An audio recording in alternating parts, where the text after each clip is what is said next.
You are watching the most must-see conservative film critic in the nation. And tonight, BOGO.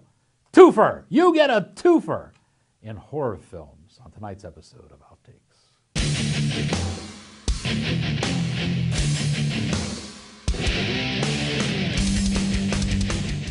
There used to be a time not that long ago when a lot of the horror films shot themselves toward Halloween.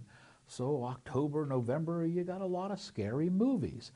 Trouble is, a lot of films that were vying for Oscar contention started using October, November, and sometimes even late September as their release dates, and the horror films never really wanted to butt up against those. It's a culture clash of sorts between people who watch movies. So in recent years, a lot of the horror films have been coming out in late summer, and this year it happens once again with The Gallows and a movie called L.A. Slasher. Wow. These two are kind of interesting. I have been on a rant as of late that found footage films must die.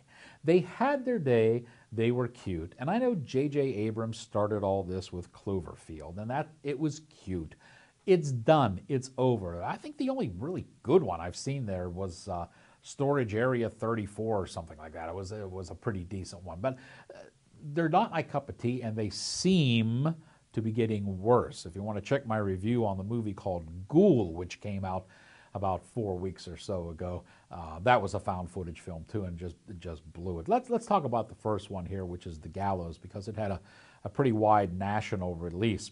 Now, George, who works here at the studio, George Gronson, put on Facebook, he loved this movie. He thought it was fantastic. He thought it was great and innovative.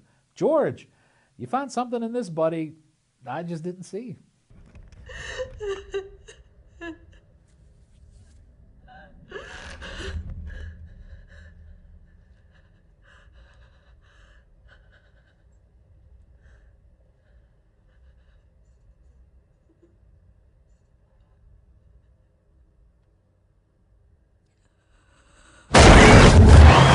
I guess if you really had a clever idea, a found footage scheme might work somehow, but in this case, in The Gallows, it's used primarily to cover up massive gaping holes in the plot. You know, if you've got a weak script, I would think instead of changing the genre to found footage, you probably should go back and rewrite and edit your script and make that a little bit better. That's not what's done with The Gallows, and it makes the movie it's a joke, really.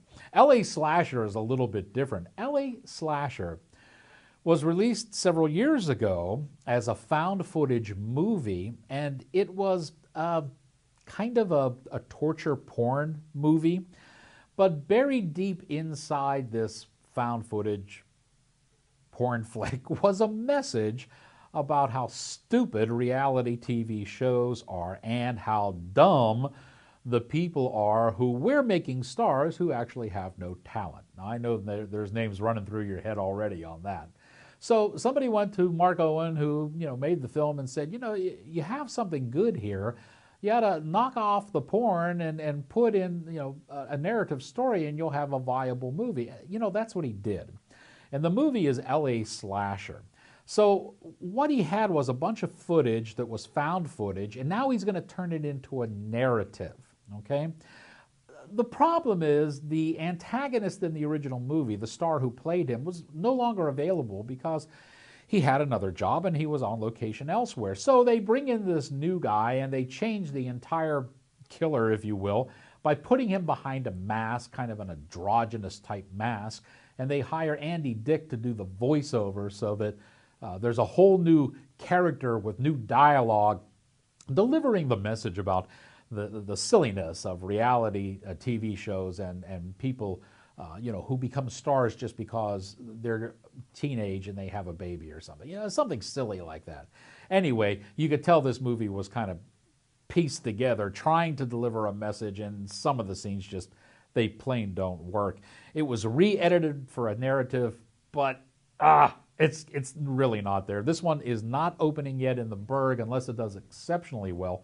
It has what they call a tiered release. But by the time we get into the studio to do our next show, if it hasn't opened in Pittsburgh, chances are it's going to be on VOD, video on demand, or home video, because it's scheduled to be released at the end of summer in that way.